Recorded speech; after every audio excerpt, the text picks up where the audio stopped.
Assalamualaikum warahmatullahi taala wabarakatuh. Alhamdulillah wassalatu wassalamu ala Rasulillah wa ala alihi wa sahbihi wa mawala. Amma ba'du. Syukur kepada Allah Subhanahu wa taala pagi ini kita dapat meneruskan pengajian. Hari ini kitabnya kitab Penawar Bagi Hati.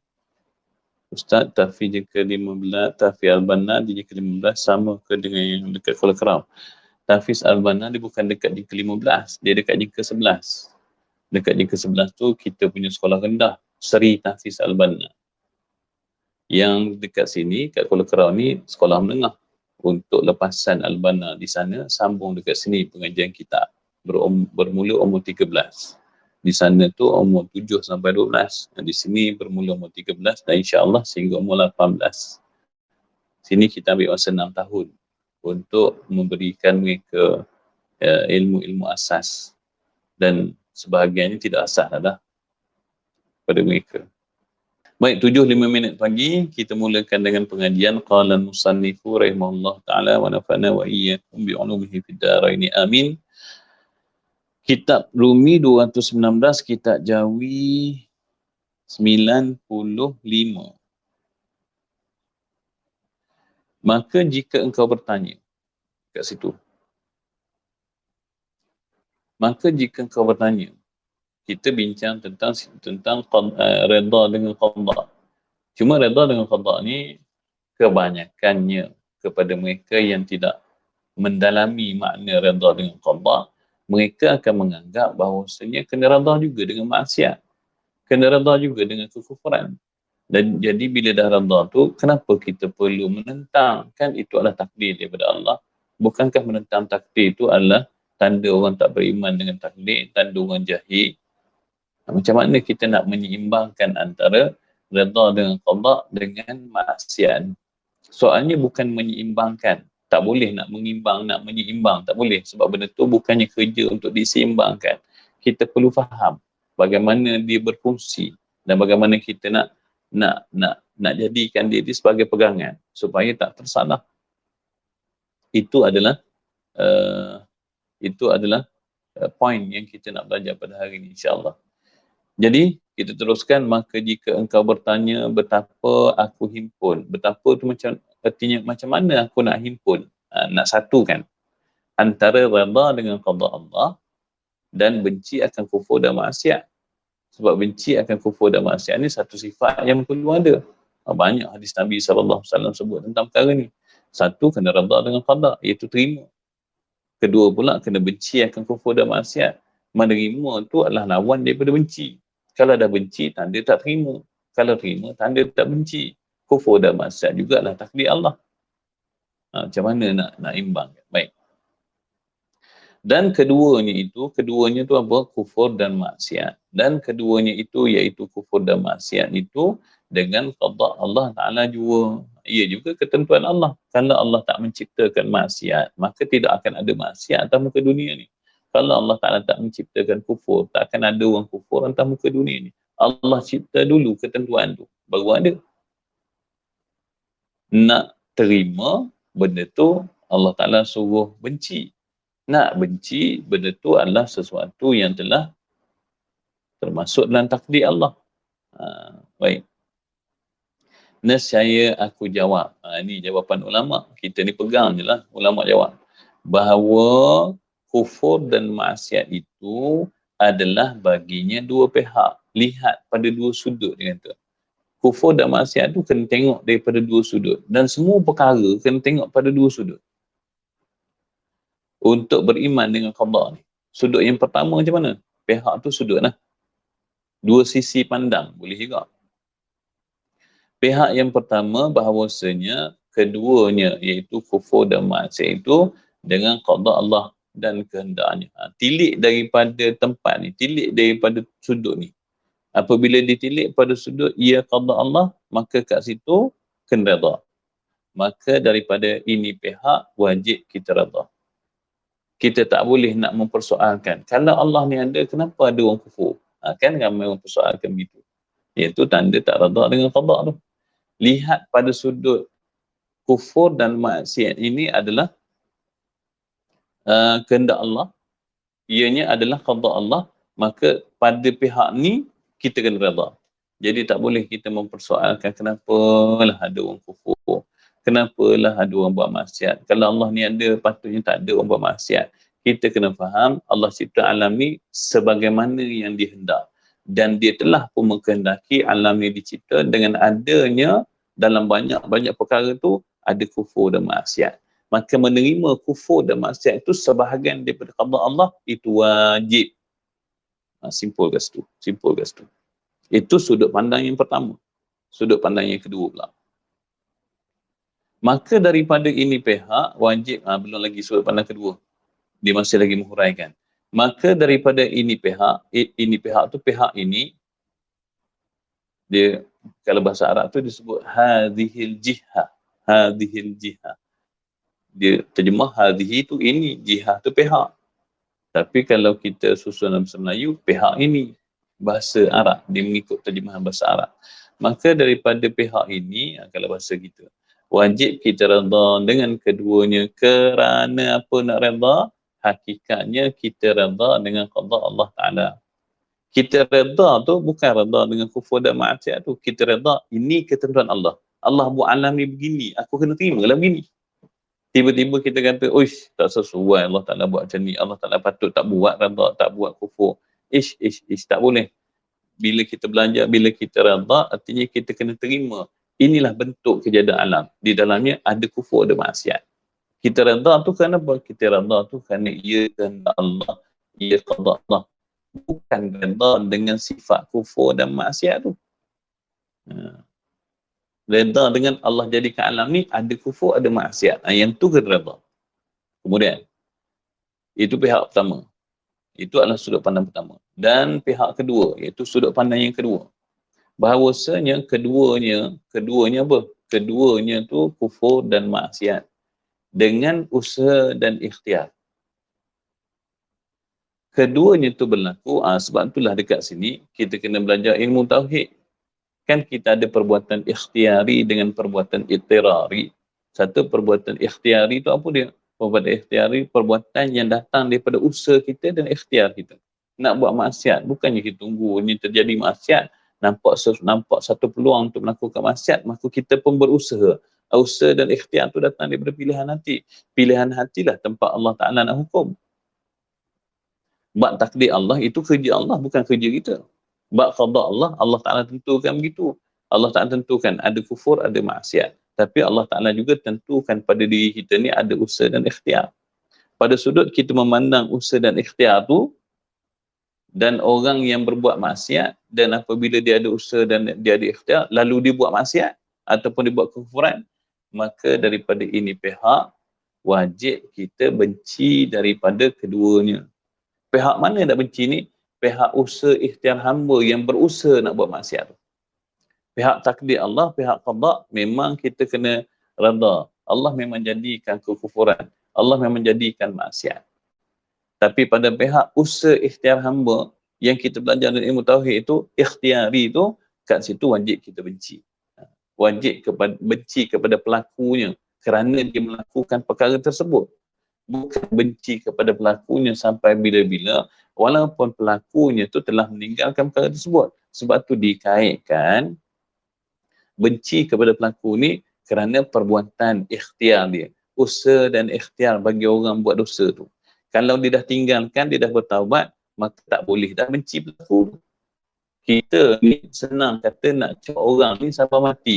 Dia ni buat jahat sekarang. Nanti dia bertaubat. Tak ada dia ni. Dulu dah buat jahat. Aku tak percaya sampai sudah. Tak boleh begitu. Orang yang telah bertaubat, maka tak boleh kita ungkitkan kisah lama dia. Kenapa? Bila kita ungkit, kita jadi mengumpat. Sedangkan dia telah bertaubat. Dia diterima taubat sisi Allah, kita pula jadi pendosa. Jadi terbalik pula. Sebab tu benci seseorang itu, benci kerana usaha dan ikhtiar dia buat jahat tu. Bila dia terpisah dah daripada usaha dan ikhtiar tu, dia telah bertaubat, maka tak boleh dah kita benci. Tapi kita tetap benci perbuatan tu pada sudut ia haram sisi Allah. Benci ia haram tu bukan kerana kita tak redha dengan qada. Boleh faham ke? Cuba respon dulu. Faham ke tak faham? Boleh ke faham? Pada sudut ia qada, hakikat ia datang pada Allah, wajib kita Okey, Alhamdulillah boleh faham. Maknanya kalau seorang boleh faham tu, dia tidak mengelirukan lah. Alhamdulillah. Baik. Kalau faham tu, anda tak ulang lah. Bimbang huraian tu adalah ulama ni tulis jelas dah, tapi kita ni ada kelemahan sana sini ni, kadang-kadang yang ulama tulis jelas pun kita jadi tak jelas. Kita yang tak faham. Kita yang tukang geram lah. Baik. Terima kasih atas respon. Seterusnya. Dan wajib kita larang daripada keduanya. Wajib kita larang tu usaha dan ikhtiar kita pula. Dah kita benci kepada perbuatan tersebut, maka kewajipan kita apa dia? Wajib larang. Ini hadis Nabi SAW ni, Nabi kata, apa tu, man kana minkum ra'a, siapa di antara kamu yang melihat maksiat, yang melihat perkara yang apa tu kejahatan, falyughayyirhu bi yadihi, maka hendaklah ditahan dengan tangan. Tindakan ni yang tak ada pada umat Islam hari ni. Tangan tu bukan bermaksud tampar, bukan.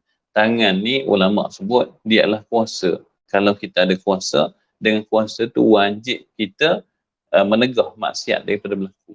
Kalau kita seorang ketua, maka tugas ketua adalah menegah maksiat daripada anak buah. Kita bila tegah maksiat, orang mula benci kita.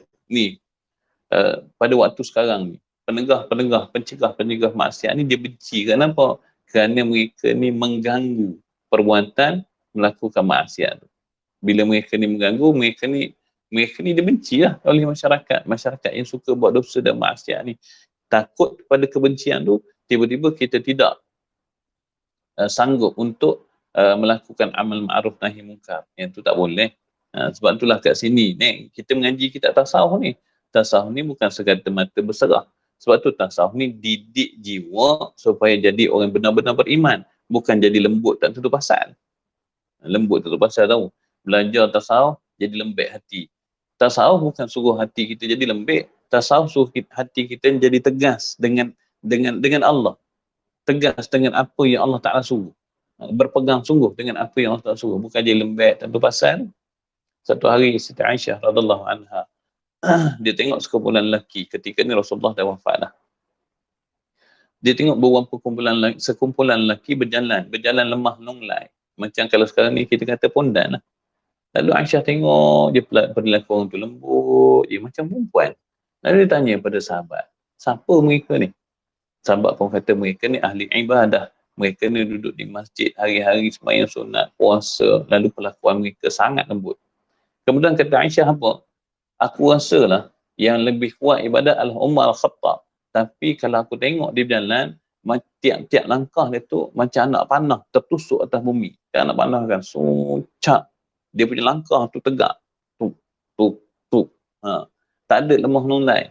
Tasawuf bukan nak mengajar kita supaya jadi lemah nolai. Tasawuf nak mengajar kita supaya menerima qada tapi bertegas atas hukum Allah. Sebab tu dia kata tu. Dan mana dia? Dan wajib kita larang daripada keduanya. Yang larang tu tak reda dengan qada ke? Bukan tak reda dengan qada tu.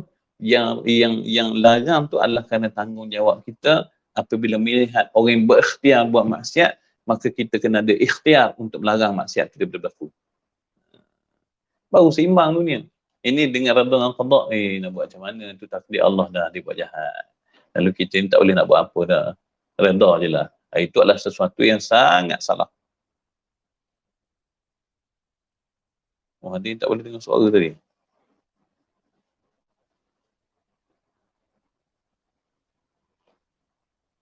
Seterusnya.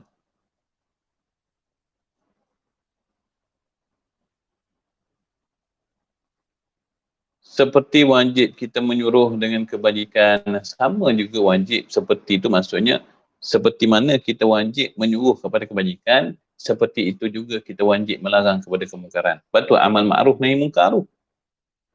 Kewajipan umat Islam amal ma'ruf nahi munkar. Orang Islam yang merasakan hidup dia untuk dia je. Agama dia untuk dia je.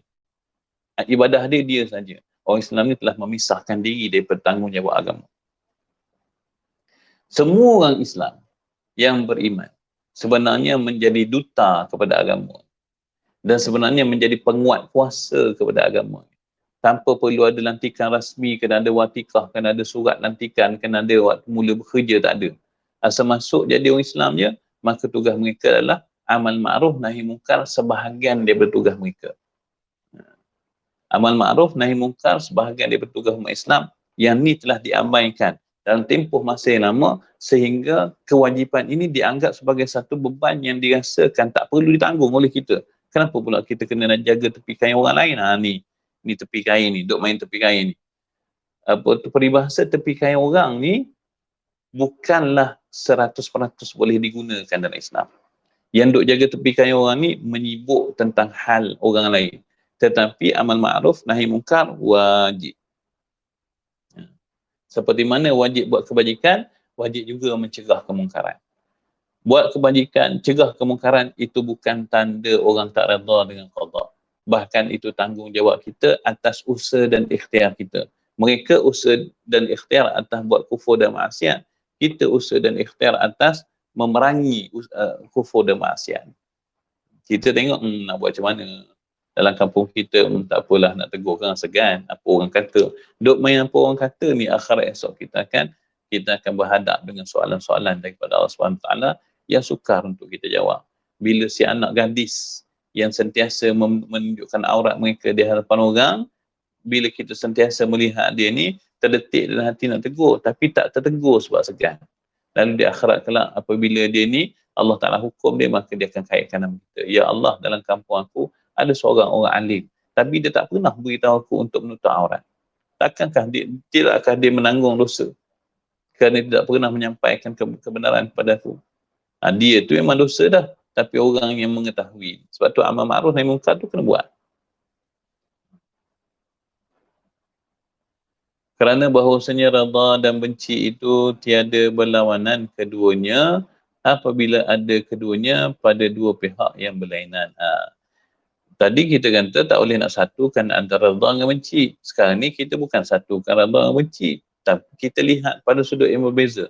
Lihat pada sudut ia sebagai qada Allah, maka yang tu kita redha. Lihat pada sudut usaha ikhtiar makhluk yang buat tu. Ya usaha nak buat maksiat. Menyuruhnya. Usaha dia tu. Kalau berzina tu, bayar pelacurnya. Kalau minum arak tu, beli araknya, menyuruhnya. Kalau berjudi tu, tengah-tengah malam dalam hutan. Usaha tu, maka dilihat pada usaha tu, perlu kepada benci kepada usaha tersebut. Jadi tidak nama bersamaan antara redha dengan benci. Redha kerana pada sudut takdir Allah, pada sudut qada Allah. Benci kerana pada sudut usaha ikhtiar hamba yang duk memilih untuk buat kufur dan maksiat tu. Lalu kita melarang daripada terlaksananya perkara tersebut seperti mana kita sentiasa melakukan kebajikan. Dan kerana bahawasanya barang siapa menyangka ia bahawa meninggalkan menyuruh dengan kebajikan dan menegah daripada kejahatan, masuk keduanya dalam redha dengan qada Allah. Dia kata siapa-siapa yang menyangka meninggalkan buat baik dan meninggalkan menegah daripada buat jahat, dan dia sangka kedua-dua ni termasuk dalam definisi redha dengan qada Allah. Kalau dia sangka begitu, maka adalah ia orang yang jahil. Itu tanda kejahilan. Itu tanda tak mengaji lah tu. Itu tak mengaji tu. Takkan kita nak melarang orang buat kejahatan. Bukankah itu juga qada Allah? Macam kita tak redha dengan qada Allah. Ni tanda orang jahil ni. Nak jawab ni susah ni.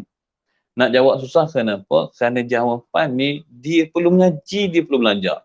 Kita nak terang depan orang pun Allah. Kalau tanya tengah jalan, anak tak jawab benda macam ni. Tiba-tiba kan, kat kedai kopi tengah beli roti canai, datang seorang lelaki tanya soalan ni. Payah kita nak jawab. Payah kenapa? Kerana benda tu perlukan step by step nak jawab. Ngaji akidah dulu, faham tentang takdir, faham perbuatan ikhtiari, perbuatan iqtirari, faham mana kuasa Allah. Lepas faham yang tu, barulah boleh masuk pada ilmu tasawuf, redha, barulah masuk tajuk ni.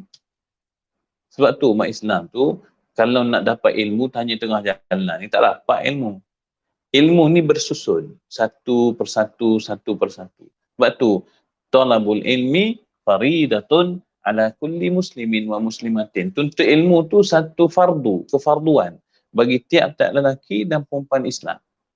Kenapa tak dapat ilmu tepi jalan, dengar dalam kereta lebih kurang? Tak dapat. Ilmu fardu ain ni ilmu yang tersusun. Susah. Orang suruh ngaji, tak nak ngaji. Duk kata sibuk. Mati nanti, nak jawab dia. Tengah sibuk-sibuk mati. Ilmu tak ada. Lalu, banyaklah perbuatan kita yang salah atas muka dunia ni. Bila banyak perbuatan salah dalam keadaan tu kita mati, mana nak pergi? Akhirat. Mana nak pergi akhirat? So, ngajilah. Dengar dalam radio lebih kurang, dengar dalam TV lebih kurang, kitab pun tak pernah nak buka. Lepas tu rasa-rasa buat faham, dengar dia dihurai, lepas tu buat kesimpulan sendiri. Padahal di hurai itu, di belakangnya dah ada huraian lain yang kita tak tahu. Di depannya pun ada huraian lain yang kita tak tahu. Sebab dia tu kod kitab hak tu je. Lalu kita pun buat kesimpulan. Kesimpulan tu kita pegang. Kesimpulan yang kita pegang daripada hearsay ni, sangat bahaya. Sangat bahaya. Wa minhum ummiyuna la ya'lamuna al-kitaba illa amaniya wa inhum illa yadhunnun. Di antara mereka ada yang tak tahu pun kitab. Ini cerita Bani Israel. Tak boleh baca pun kitab mereka. Termasuk zaman sekarang. Baca Quran pun tak boleh. Bukan kita nak hantam sangat orang tak kerti baca Quran ni. Tapi kena adalah keinsafan. Kena ada keinsafan. Baca Quran tak boleh. Masalah dah lah tak boleh baca Quran. Kemudian amani, mereka menyangka-nyangka. Menyangka-nyangka apa? Isi Quran ni beginilah. Kat mana mereka dapat sangkaan ni? Dengar kat kedai kopi sikit, dengar dekat dalam radio sikit, nak pergi mandu, bawa pergi kerja tu pasang radio Hakim, dengarlah orang ulas sikit-sikit, bak reda, dengarlah ulas sikit-sikit, bak tu, bak ni. Lalu benda tu lah yang masuk. Dan benda tu lah apabila masuk sikit ni, dia buat tafsiran sendiri. Tafsiran sendiri ni dia pegang. Pegang ni nama dia amani. Sangkaan-sangkaan. Wa inhum illa yadhunnun. Dan tidaklah mereka ni melainkan hidup dalam bersangka-sangka je. Orang macam ni tak betul. Macam mana sangkaan tu boleh menepati ilmu? Bahkan ilmu tu mesti ada dalil. Ni Allah Ta'ala sebut dalam Quran je. Lupa dah. Tak ingat dah. Baik. Dan datangkanlah kebenaran. In kuntum sadiqin, jika kamu, dan datangkanlah hujah-hujah jika kamu orang yang benar. Macam mana? Tak ingat. In kuntum sadiqin, kalau kamu orang yang benar. Baik, seterusnya. Tu dia kata tu, dan kerana bahawasanya barang siapa menyangka akan bahawa meninggalkan menyuruh dengan kebajikan dan menegah dengan kejahatan termasuk keduanya di dalam redha dengan qada Allah, maka adalah ia orang yang jahil, kerana setengah daripada qada Allah Ta'ala itu adalah wajib menyuruh dengan kebajikan dan wajib melarang daripada munkar. Sebab wajib buat baik, wajib melarang kemungkaran ni sebahagian daripada ketentuan Allah juga. Allah tentukan alam ni, cara dia bergerak adalah selain daripada ada kufur dan maksiat, ada juga kewajipan untuk menentang kufur dan maksiat. Ada juga kewajipan untuk melakukan kebajikan. Kalau dia memberi alasan oleh kerana redha dengan qada ni, tak ada usaha dan ikhtiar untuk amal ma'ruf nahi munkar, maka dialah yang tak tahunya. Kalau Allah tak ciptakan kebajikan, buat baik, maka sudah tentu tak ada orang buat kebajikan. Tapi dalam qada, dalam ketentuan Allah, salah satu daripada sin, babak yang Allah Ta'ala nak jadikan alam ni, bentuk cerita dia adalah salah satunya ada amal ma'ruf. Salah satunya ada nahi munkar. Bukan saja ada kufur dan maksiat. Kufur, maksiat, amal ma'ruf, nahi munkar ni, kesemuanya dalam ketentuan Allah. Dan jika engkau bertanya, apa lagi soalan? Betapa aku redha dengan bala? Macam mana pula nak redha? Habis dah, bab munkar dah habis dah. Bab kufur dan munkar dah habis. Munkar pula, maksiat. Kufur dan maksiat dah habis. Sekarang ni masuk pula soalan baru. Ini soalan yang orang kata soalan lazim. Maka tok guru kita ni, tok catat selalu je. Baik. Soalan lazim yang kedua, betapa aku redha dengan bala? Macam mana pula aku ni nak jadi redha dengan bala Allah? Dan adalah bala itu pekerjaan yang dibenci. Sedangkan bala ni mana ada orang suka. Kan? Bala ni tak ada orang suka. Macam mana kita nak jadi? Kan susah kita nak terima mudarat yang kita nak, mudarat yang kita terima tu sangat sukar untuk kita terima dengan lapang dada. Yang ni tak apa tu, tak tersembunyilah. Kita semua rasa benda ni. Ketika Allah Ta'ala beri kesenangan, manfaat demi manfaat, kan mudah nak terima, alhamdulillah. Tapi ketika Allah Ta'ala beri kesusahan, mudarat, nak terima tu, aduh. Jadi macam mana nak redha dengan bala? Dalam keadaan bala itu perkara yang dibenci. Kita tak kenal, tak suka. Macam mana pula? Tengok seterusnya. Nescaya aku jawab. Ni jawab ulama lagi. Kerja kita pegang je lah. Berharganya kita berharga. Dulu kita ni harga RM1.50 je. Masa nak ngaji dulu. Berharganya kita RM1.50 kan. Sekarang ni lah. Kita edisi apa tu? Jawi tu tak berapa harga dia. Bau mahal-mahal sikit. Tapi tengoklah. Isinya membentuk kita punya kefahaman. Dan membentuk kita punya hati. Supaya dia berbetulan dengan apa yang Allah Ta'ala nak. Baik, apa nak jawab? Nescaya aku jawab. Dengan bahawasanya benci akan bala itu dengan tabiat. Tak suka kena bala itu tabiat. Itu benci tabi'i. Macam takut gelak. Takut gelak ni macam tak takut Allah pula takut gelak. Bukan, dia takut tabi'i. Contohnya macam orang takut tinggi kan, gayat.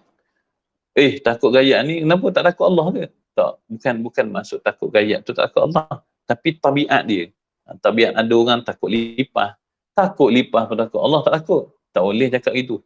Ini nama takut tabi'i. Sama juga dengan benci kepada benda mudarat ni. Tak suka. Kena tu ada rasa tak suka. Aduh. Allah tak laratnya dalam keadaan susah begini. Itu tabiat.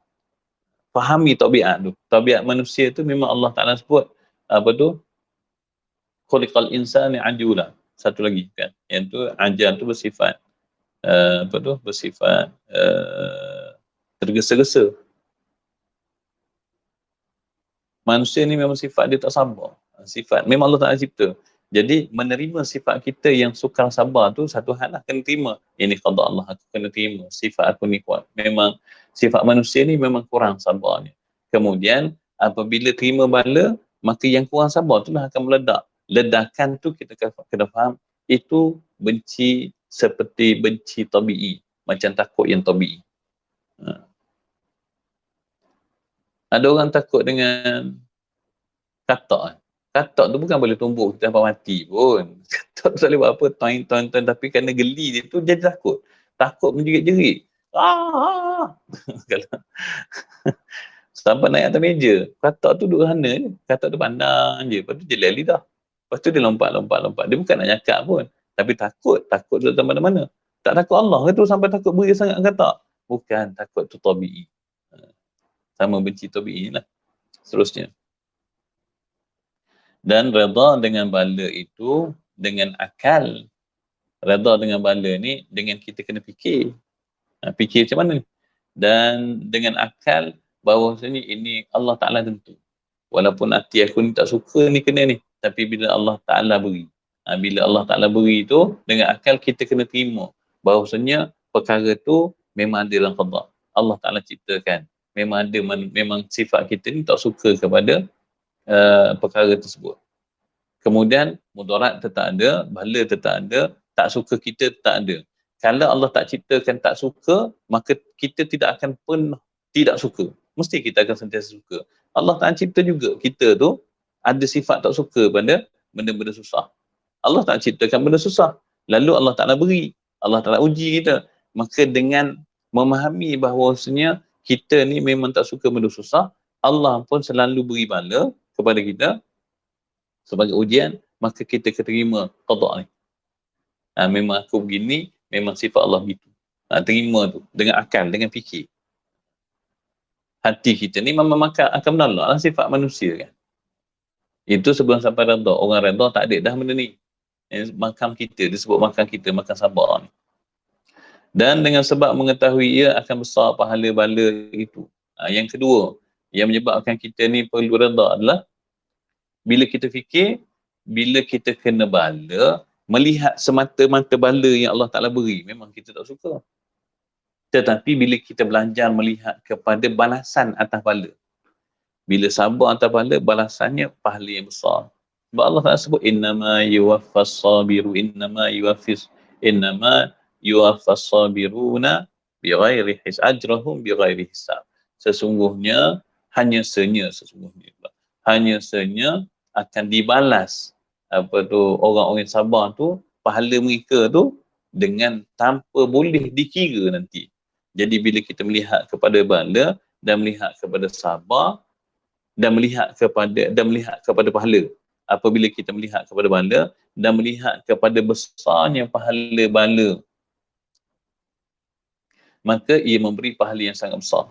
Pada ketika tu dia membentuk sifat hati kita untuk belajar terima bala. Tak apa bala. Kenapa? Kerana di sana Allah sediakan pahala yang besar. Bila melihat pada pahala yang besar ni, kita mula belajar untuk baru menerima. Kita belajar menerima bala. Kalau tanpa bala, kemungkinan kita ni sukar mengumpulkan pahala-pahala. Nak harapkan kita punya ibadah semata-mata nak dapat pahala. Tengoklah ibadah kita. Bila kita angkat takbir sampai tahiyat akhir, itu cerita solat je baru. Angkat takbir sampai tahiyat akhir tu entah berapa saat je kita ingat Allah.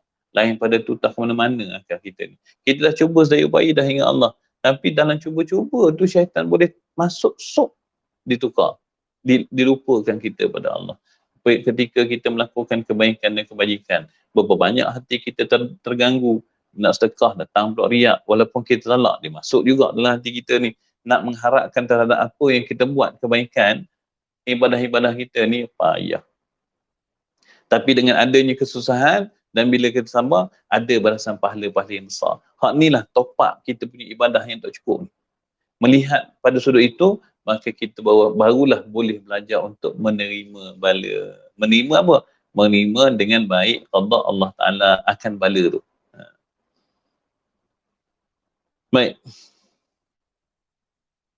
Seperti dia bagi contoh, redha orang yang sakit dengan minum ubat yang pahit.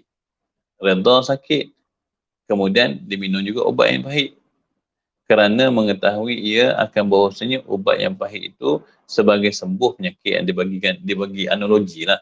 Apabila kita ni sakit, maka minum ubat pahit. Ubat pahit itu siapa suka.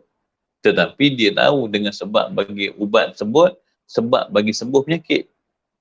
Oleh kerana dia jadi sebab bagi sembuh penyakit, dengan sukacita ia dengan itu maksudnya diminumlah ubat tu dengan sukanya. Tak apalah pahit pun dia minum. Kenapa dia minum? Kerana dia tahu bila dia minum, insya-Allah jadi penyebab bagi baik sakit. Itulah analogi bagi orang yang sabar bagi orang yang melihat pahala daripada ujian. Ujian ni seperti sakit, pahala tu seperti ubat. Bila pahala tu banyak, maka boleh mengimbangi pahala ibadah kita. Bila tengok pada sudut tu, dengan akal kita mampu menerima. Tapi sifat kita yang menolak tu biasalah. Memang takut, memang benci yang tabi'i. Kita tak suka pada kesusahan. Mana ada orang suka dengan kesusahan? Sebab tu kalau kita ni diberi senang, lama oleh Allah kan. Tiba-tiba je Allah Ta'ala beri susah. Susah tu, orang tanya kita macam mana hidup. Allah, susahnya hidup. Seolah-olah macam Allah tak beri dah senang sebelum tu. Allah Ta'ala beri sihat 50 tahun, Allah beri dia gaut 2 tahun. 2 tahun gaut ni, bila kita dah masuk 2 tahun, orang tanya kita macam mana? Allah, lama dah sakit. Padahal baru 2 tahun sakit. Yang sihat 50 tahun dia tak nampak. Sebab apa? Sebab itulah sifat manusia. Dia tak tahan dengan ujian. Kita lah. Bukan cakap manusia lain. Anda sendiri pun begitu. Pada sudut tu, kita kena fahamlah. Yang memang Allah tak jadikan kita begitu, kita terimalah. Tetapi menerima perkara tu bukanlah sampai kita bersetuju dengan hati kita terus menolak takdir.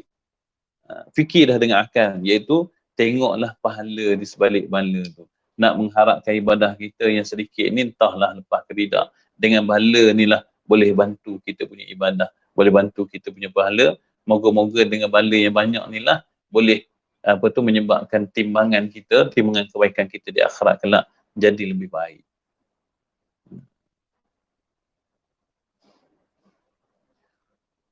Bahkan terkadang membeli ia akan dia. Dia tambah lagi. Kadang-kadang tengah sakit tu, dalam ubat tu pahit. Benda pahit mana ada orang nak beli kat kedai, kan benda pahit kan. Benda pahit lepas tu tak ada faedah. Tak ada orang nak beli. Tapi benda pahit ni oleh kerana sakit, beli dia.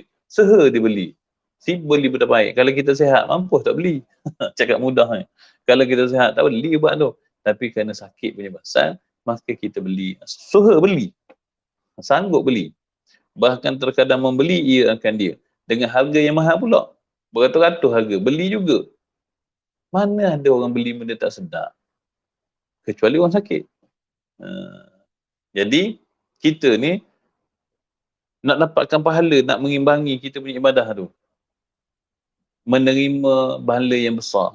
Sanggup juga kita lalui, walaupun besar. Seolah-olah sanggup juga kita beli ubat yang mahal. Sanggup juga kita mengharungi pahala yang besar. Kenapa? Kerana kita tahu imbalan dia.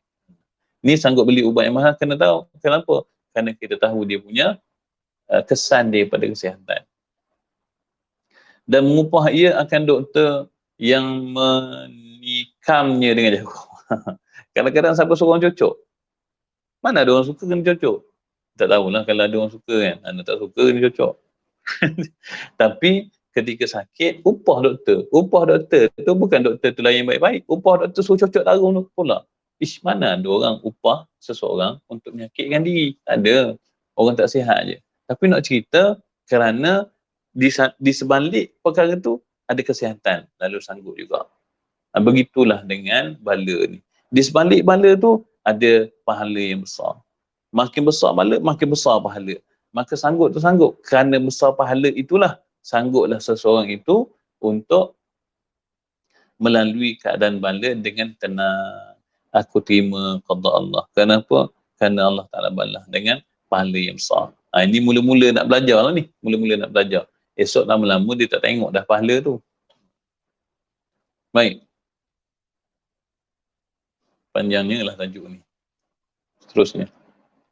Dan setengah daripada sebab bagi redha dengan qada itu, bahawa engkau i'tikadkan. Dan setengah daripada sebab bagi redha. Dan setengah daripada sebab bagi redha tu artinya komponen-komponen lain yang diperlukan untuk dapat redha tu.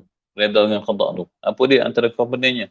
Engkau i'tikadkan bahawasanya ada bagi Allah hikmah pada segala pekerjaan yang mengkehendaki ia akan dia.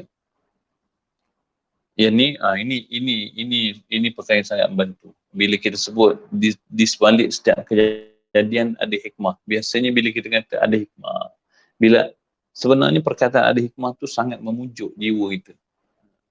Sebab tu kita kena kenal dulu Allah ni. Allah Ta'ala ni dia tak buat sesuatu secara sia-sia. Kita belajar dalam sifat mukhalafatuhu ta'ala lil hawadis. Pada perbuatan Allah. Bersalahan Allah tu dengan sesuatu yang baru. Antara bersalahannya perbuatan.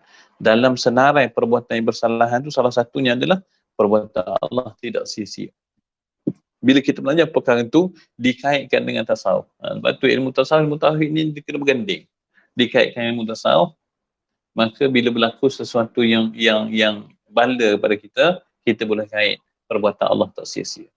Dan kalau kita fikir, kadang-kadang perbuatan Allah yang tak sia-sia itu kita nampak hikmah dia. Kita biasa duduk di puncak kejayaan. Tiba-tiba Allah Ta'ala tarik. Bila Allah Ta'ala tarik kita punya kejayaan tu, Allah tarik kita punya kebanggaan, kemasyhuran tu, kemudian jatuh terjelepuk kita. Bila jatuh terjelepuk kita, mulalah kita ni mikir ke masa depan, fikir ke mati. Kebiasaannya dalam keadaan susah tu lah, dia mula muhasabah. Pada ketika tu dia akan dekat pada agama. Bila dah dekat dengan agama, dia faham agama tu, lalu dia tengok, oh inilah hikmahnya Allah Ta'ala jatuhkan aku daripada kekayaan dulu. Kalau aku terus kaya, sampai ke mati aku tak taubat. Baru nampak hikmah. Hikmah tu nampak kadang-kadang lepas 5 tahun baru nampak. Kadang-kadang nampak selalu. Kadang-kadang nampak lepas 10 tahun. Kadang-kadang tak nampak pun dalam hidup ni. Tapi kita kena yakin oleh kerana perbuatan Allah Ta'ala tu tidak ada yang sia-sia, maka segala yang berlaku atas kita bala-bala ni, ini ada hikmah di sebalik. Subhanallah. Sekalipun terkadang-kadang tiada mengetahui kita akan demikian itu hikmah. Kadang-kadang kita dok fikir apalah hikmah kejadian ni. Tak nampak ni mungkin kerana belum faham. Nanti satu masa akan faham, maka barulah kita nampak. Sebelum kita faham, kita peganglah. Ada hikmah bila Allah tak jadikan aku begini. Terima bala ni ada hikmah. Pegang dengan ada hikmah tu, dia sangat membantu untuk kita ni menerima takdir Allah. Sampai satu masa kita faham nanti, barulah, oh, inilah hikmah dia agak ni.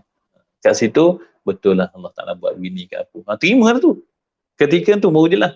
Sebelum nampak pegang dulu hikmah tu. Dan bahawasanya kebajikan adalah ia pada barang yang Allah Ta'ala qada itu. Tak habis lagi ni. Tak apalah, ada 4 minit. Dan bahawasanya kebajikan adalah ia pada barang yang Allah Ta'ala qada itu. Kebajikan pun antara ketentuan Allah. Dalam banyak-banyak bentuk dunia ni, salah satunya ada kebajikan. Kebajikan itu juga ketentuan Allah. Kalau Allah Ta'ala tak tentukan kebajikan, maka tak akan ada kebajikan atas muka dunia. Kalau Allah tak dalam bentuk alam yang Allah tak nak cipta ni, Allah tak cipta kebajikan, maka tak ada kebajikan. Adanya kebajikan tu kerana dia ada qada lah, baru ada kebajikan. Dan bermula, selesai kat situ. Dan bermula i'tiqad yang tersebut mengeluarkan ia daripada hati engkau akan menyangkal dengan kerana apa dan bagaimana. I'tiqad yang tersebut tu yang mana tu? I'tiqad dengan kufur dan maksiat. I'tiqad dengan bala. Tu, dua perkara tu. I'tiqad yang diajar oleh guru kita ni akan mengeluarkan hati kita daripada sentiasa menyangkal. Sebab apa Allah Ta'ala buat begini? Macam mana boleh jadi macam ni? Yang banyak disangkal oleh hati mereka yang tidak memahami ilmu agama kan. Sangkalan ni banyak. Ngapalah aku ni susah sangat? Macam mana boleh jadi macam ni? Dua soalan ni. Dua perkara ni. Ataupun soalan yang hampir sama lah. Ini adalah sangkalan-sangkalan yang datang daripada orang yang tak mampu nak memahami i'tiqad bagaimana alam ni berfungsi, termasuk kufur dan maksiat, termasuk bala. Jadi bagi kita pegang macam ni, tak ada dah sangkalan ni. Seperti tiada menyangkal oleh Nabi Musa AS akan pekerjaan Nabi Khidir AS.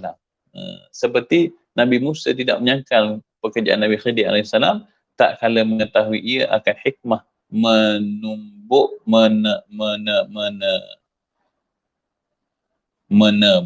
la haula wala quwwata illa billah. Dalam kitab Jawi tu ada mim. Ingat menebuk sebab kat depan tu ada perahu. Dia tebuk perahu orang miskin tu. Cerita dia. Sebelum tu dia tanya, kenapa kau tebuk perahu? Perahu tu lah milik orang miskin. Dia tak nampak hikmah. Tapi dah habis cerita tu, akhirnya barulah diceritakan hikmah. Aku tebuk tu kerana Allah Ta'ala dah beritahu kepada aku. Allah Ta'ala memberitahu aku masa depan. Yang kau tak tahu. Pada masa depan, kalau perahu ni elok, nanti orang miskin ni akan balik lepas hantar kita. Dia hantar kita seberang sungai. Lepas tu dia akan balik. Di perjalanan balik tu, Lanun akan merompak dan membunuh dia. Kerana aku tahu perkara ni, Allah beritahu, aku tebuk supaya dia jangan balik. Bila Nabi Musa AS dengar penjelasan tu, dia nak iktiraf lagi tak? Dia nak tolak lagi ke? Nak sangkal lagi? Dia tak sangkal lah. Kenapa? Tahu hikmah. Begitulah tiap-tiap seseorang daripada kita yang bila tak sabar, tak nampak hikmah, semua nak komplain. Bila nampak hikmah, boleh terima pula. Jadi sebelum nampak hikmah tu, jangan komplain. Terima dulu. Yakin di sana ada hikmah. Sampailah terbuka hikmah tu nanti. Itulah cerita, dia kata cerita seperti Nabi Musa, dia tak ada dah argument. Dia tidak dah menyangkal pekerjaan Nabi Khidir AS, tebuk akan perahu orang miskin. Dan membunuh ia akan kanak-kanak. Bunuh kanak-kanak. Kalau kita tengok orang bunuh kanak-kanak, cerita tu tak boleh dikait pada sudut syariat. Cerita ni cerita antara dua orang Nabi dan Rasul, kemudian cerita Allah nak mendidik hati Rasulnya. Itu je lah. Kita tak boleh nak kata tengok orang bunuh anak ni, kita boleh reda, tak boleh lah. Syariat kita berbeza. Itu adalah ajaran yang Allah Ta'ala nak beri pada Nabi Musa AS. Dia bunuh kanak-kanak. Tapi lepas diberitahu, sebenarnya Allah tunjukkan aku masa depan budak ni. Budak ni kalau besar, mereka jadi yang kufur akan Allah. Mana lebih baik? Biar dia besar ke, bunuh sekarang. Ketika tu Nabi Musa tak ada dah menyangkal, padahal dia kena sangkal tu bunuh orang. Kita taklah dibenar membunuh sebab kita tak dibukakan masa depan, dan syariat kita berbeza. Jangan salah faham lah pula. Dan mendirikan ia akan jidar, dinding yang hendak runtuh. Sampai ke satu kampung, orang tak pedulikan mereka. Walaupun mereka tak peduli, mereka berjalan, berdua ni berjalan lah, walaupun orang tak peduli, orang sombong. Sampai satu rumah buruk, mereka berehat. Habis berehat tu, bela dinding rumah tu. Nabi Musa tanya, kenapa orang kampung ni tak bala ke kita pun, tak pedulikan kita pun, sombong dengan kita, kenapa nak bela rumah ni? Masa tu dia tanya. Kemudian bila dapat jawapan, dia pun tak ada dah tanya. Aku bela ni sebab rumah ni milik anak yatim, di bawah ni ada harta. Kalau rumah ni tidak dibela, nanti diruntuh, orang akan sapu bersih rumah ni, jumpalah harta tu. Zalimlah kepada anak yatim ni. Anak yatim ni sedangkan itulah harta yang mereka ada. Ketika tu Nabi Musa kata, oh tu tak ada dah sangkan. Sebab apa? Tahu hikmah. Jadi sebelum tahu hikmah, memang sifat kita sentiasa mempersoal. Kerja kita yang persoal tu kena buang. Kenapa? Yakin sana ada hikmah walaupun belum dilihat hikmah tersebut. Wallahu ta'ala a'lam. Nanti kita sambung. Dan diceritakan bahawa seorang Nabi seorang Nabi, Allah ta'ala a'lam. Esok sambung. Tengok pada soalan Ustaz. Hari ni kuliah bukan 65. Kuliah hari ni yang ke-68. Jadi ada 5 kuliah. Kuliah kemarin 67 campur 5, 73 lah. Sama dengan nombor 23. 23 kuliah penghayatan sifat 20, kuliah ni 73. Takdir Allah begitu kan. Takdir Allah. Hari ni 68, 69, 70, 71, 72. Hari ni 68, ada 4 kuliah lagi insya-Allah lepas ni. Paling panjang pun 5 kuliah lah. Ada 73 kuliah lah. Baik. Betulkah apa yang saya fahami? Ini soalan daripada Puan Farina. Bahawa kufur dan maksiat perlu dilihat dua sudut. Lihat sudut qada Allah, maka perlu terima ia qada Allah. Dan dalam alam ni akan ada kufur dan maksiat. Ini kerja Allah, tak boleh bersoal. Dilihat pada sudut usaha ikhtiar hamba untuk melakukan maksiat, wajib kita benci pada perbuatan maksiat pelakunya. Kena tambah lagi tu. Dan kena ada melarang daripada mereka melakukannya. Baru betul. Sekadar benci dalam hati tu adhaful iman dalam hadis tu kan. Kalau lah tegur dengan tangan pun tak mampu, tegur dengan mulut tak mampu, maka tinggal tegur dengan hati. Tegur dengan hati ni sedaif iman. Kita belajar kita iman, tapi nak pilih iman yang paling daif. Apa barang kata orang sekarang kan. Belajar kita iman, maka kita belajarlah untuk meningkatkan iman. Tanda iman yang meningkat, tak takut nak menegur. Kena tambah tu. Tambahnya apa? Dan melarang pelakunya. Baik, soalan daripada Al-Qutus Julanan. Bagaimana nak buat kalau contoh isteri kejut suami solat, contoh solat subuh, kejut banyak kali dah, tapi suami ni jenis lambat-lambat kau solat. Masa tu contoh dah pukul 7 pagi. Setiap hari macam tu. Kalau biarkan karang, risau tu atau babas solat, apa yang patut isteri buat? Adakah dosa kalau isteri dah kejut? Lepas tu biar kerjalah. Tapi gitulah semua, pukul 7 baru solat. Isteri rasa bersalah sangat kalau dah kejut-kejut lewat juga bangunnya. Setengah jam kejut. Pukul 7 juga bangun subuh. Siap kena marah pagi-pagi kejut solat. Ini tanya sambil bebek ni. Tanya juga, bebek juga. Jawabnya begini. Kerja kita adalah memastikan seseorang itu berpeluang melakukan kebaikan. Kerja kita. Dia buat tak buat tu adalah kerja dengan Allah. Berpeluang artinya kita buka jalan. Contohnya, kita ni bawa bas. Ada orang sampai solat Jumaat, tak berhenti solat Jumaat. Dululah masa ayah Hana bawa bas dulu. Dia kalau orang trip Temerloh Jerantut, pukul 12.30 nak sampai ke Jerantut, hari Jumaat tu memang tak sembahyang Jumaat lah. Sebab dia jauh, dia sejam lebih kan. 12.30 sampai 1.30 nak sembahyang. Benda kalau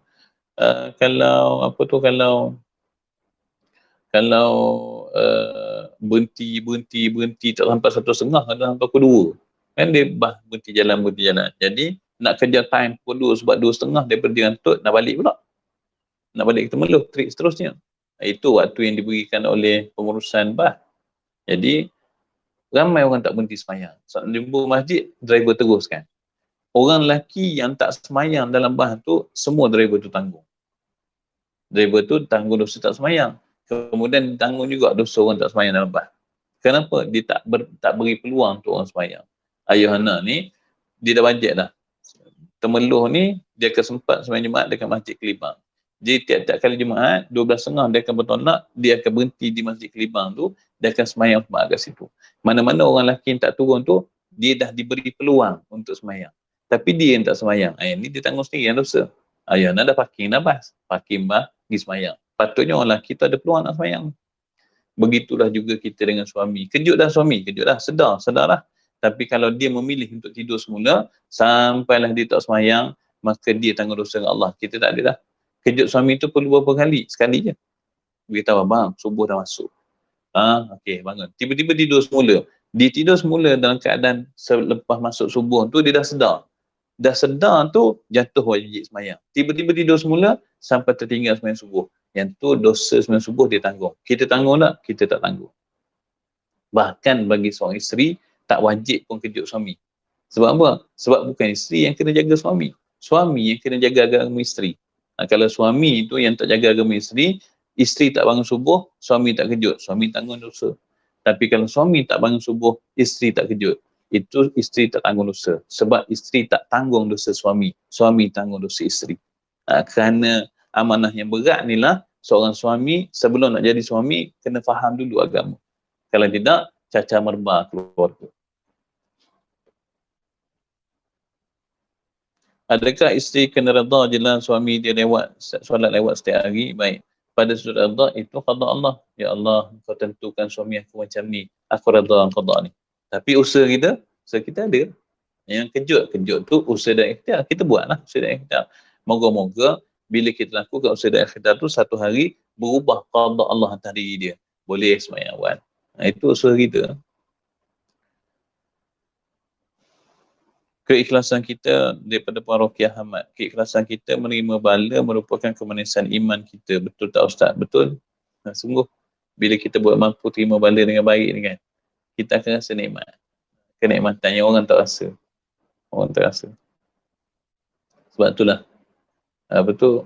Ketenangan ni milik orang yang menerima. Bukan milik orang kaya. Sebab tu orang kaya. Bukan nak salahkan orang kaya. Orang yang kaya, yang sentiasa mengejar lagi harta, dia tak faham dengan ketenangan orang miskin. Dia tak faham, dia takkan faham. Sebab hati dia tak pernah merasa ketenangan tu. Tapi kalau orang kaya tu, campur lagi ketenangan tu, nikmat dia lah. Dah lah kaya, dapat pula rasa tenang tu. Itu nikmat dia. Ustaz, daripada Rojak Makrus. Bermakna doa zikir juga dikira usaha sebagai hamba Allah. Ya, doa, zikir, solat, itu semua usaha tu. Master Stokis nilai Sepang, Pizza Bite. Itu dia punya nama tu. Muhammad Sofia, alamak Ustaz, teruk suami kena hari ni. Itu para isteri tanya soalan. Kalau nak kenakan pada isteri, suami pula tanya soalan. Tak ada, kita bukan nak terukkan siapa-siapa, tapi itulah jawapannya. Itulah jawapannya. Baik, soalan dia, Ustaz, bagaimana dengan hadis yang membawa masuk akhir zaman antara yang beruntung adalah mereka yang ada bersama-samanya kambing-kambing? Apakah mafhum hadis tersebut? Bagaimana kita yang tiada peluang tinggal di kampung, kita tinggal di bandar, anda kena cek dulu hadis tu. Bagi anda masa, insyaAllah hari esok anda akan jawab soalan Master Stokis ni. Bab mereka yang beruntung adalah mereka yang ada bersama-samanya kambing-kambing. Nanti anda akan cek hadis ni. Dan anda akan tengok mana ni lah. Untuk hari ni anda tak jawab dulu, tangguh dulu. Apakah amalan kita sebagai balu untuk suami yang telah meninggal dunia, Ustaz? Sebaik-baik amalan, jika ada suami itu berpesan dengan kebaikan, maka lakukan. Contohnya, suami kita selalu tegur kita untuk bangun tahajud. Kita tak pernah buat. Lalu kita buat. Kita buat tu, suami kita dapat pahala yang sama. Sebab apa? Sebab orang yang orang yang menunjuk jalan kepada kebajikan, dia akan dapat pahala sama seperti orang buat kebajikan tersebut, tanpa mengurangi pahala orang buat kebajikan tu. Apa juga pesanan kebaikan suami kita suruh, kita buat. Dengan kita buat tu, suami kita dapat dah pahala. sedekah, zikir, baca Fatihah untuk dia, itu betul dah. Tapi segala nasihat dia, kebaikan tu kita buat. Kebaikan yang kita buat kerana dia menunjuk, maka dia akan dapat pahala kebaikan yang sama. Soalan seterusnya, ketenangan adalah rezeki Allah berkaitan dengan hati. Orang yang dipilihnya sebesar-besar ujian nikmat. Betul ke Ustaz? Macam mana ayat tu ya? Rasa macam okey dah tu ayat tu. Allah berkaitan dengan hati. Orang yang dipilihnya sebesar-besar ujian nikmat. Okey, betul. Sama-sama Puan Rojak Makrus. Anda rasa bersalah nak panggil Puan Rojak Makrus. Tapi nama kat situ Rojak Makrus. Tak tahu nama sebenar. Jadi anda sebut Rojak Makrus lah. Rojak Makrus.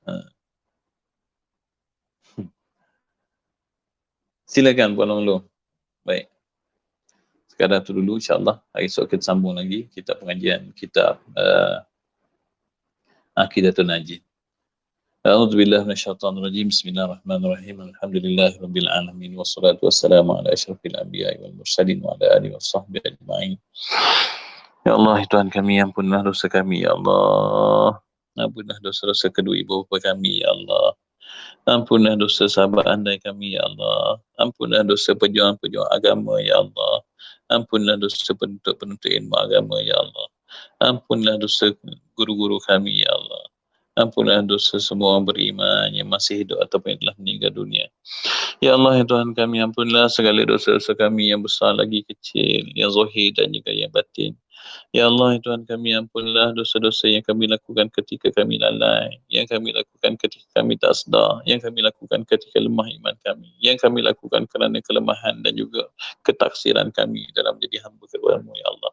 Janganlah Kau balas segala kesalahan yang kami lakukan dengan secara tak sengaja dan juga ketika lemah iman kami dan ketika kami melakukan kesalahan.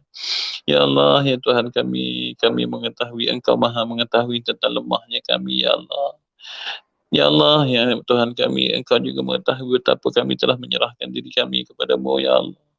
Tetapi sifat sebagai seorang hamba yang sangat lemah, ya Allah, sentiasa dalam kekhilafan dan kesalahan. Terimalah taubat kami dan ampunlah dosa-dosa kami, ya Allah. Pandanglah kami dengan pandangan rahmat-Mu, pandanglah kami dengan pandangan kasih-Mu, pandanglah kami dengan pandangan keampunan-Mu. Pandanglah kami sebagai hamba-Mu, ya Allah. Ya Allah, ya Tuhan kami, jadikanlah sisa-sisa hidup kami ini ibadah kepada-Mu, ya Allah. Jauhkanlah kami daripada segala perkara bala dan maksiat. Ya Allah, ya Tuhan kami, jauhkanlah kami daripada sumber rezeki yang haram lagi syubhah, ya Allah. Ya Allah, ya Tuhan kami, Kau dekatkanlah kami dengan sumber rezeki yang halal lagi yang memberi manfaat, ya Allah. Ya Allah, ya Tuhan kami mencari dunia ini adalah tempat untuk menjadi hamba kepada-Mu. Tetapi kami juga sentiasa lalai dengan ujian yang datang dari-Mu, ya Allah. Selamatkanlah kami daripada segala kelalaian, kemaksiatan, kemungkaran. Ya Allah, ya Tuhan kami, kepada siapa lagi ingin kami bermohon jika bukan kepada-Mu, ya Allah. Engkaulah Tuhan yang maha menguasai, Engkaulah Tuhan yang maha memiliki, Engkaulah Tuhan yang maha mengetahui, Engkaulah Tuhan yang maha mentakdirkan. Ya Allah, ya Tuhan kami, matikanlah kami dalam kalimah-Mu, la ilaha illallah. Ya Allah, ya Tuhan kami, jadikan kubur sebagai tempat rehat kami, ya Allah. Ya Allah, ya Tuhan kami, jadikan akhirat sebagai tempat kehidupan kami, ya Allah. Rabbana ahdina fid dunya hasanah wa fil akhirati hasanah wa qina azabannar. Wa sallallahu ala sayyidina Muhammad wa ala alihi wa sahbihi wa baraka wasallam. Walhamdulillah. Taqabbalallahu minna wa minkum. Assalamualaikum warahmatullahi ta'ala wabarakatuh.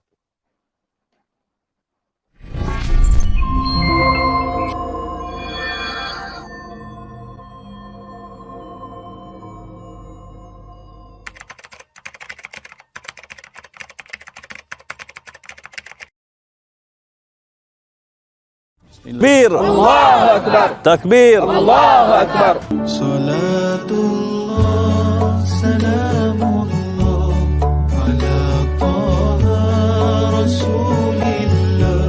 Salatullah, salamullah ala yasin habibillah. Salatullah, salamullah ala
اللهم صل صلاة كاملة وسلم سلاما تاما على سيدنا محمد الذي تنحل به العقد وتنفرج به الكرب وتقضى به الهوائج وتنال به الرغائب وحسن الخواتيم ويستسقى الغمام بوجهه الكريم وعلى آله وصحبه في كل لمحة ونفس بعدد كل معلوم لك. اللهم صل صلاة كاملة وسلم سلاما تاما على سيدنا محمد الذي تنحل به العقد وتنفرج به الكرب وتقضى به الهوائج وتنال به الرغائب وحسن الخواتيم ويستسقى الغمام بوجهه الكريم وعلى آله وصحبه في كل لمحة ونفس بعدد كل معلوم لك. اللهم صل صلاة كاملة وسلم سلاما تاما على سيدنا محمد الذي تنحل به العقد وتنفرج به الكرب وتقضى به الهوائج وتنال به الرغائب وحسن الخواتيم ويستسقى الغمام بوجهه الكريم وعلى آله وصحبه في كل لمحة ونفس بعدد كل معلوم لك.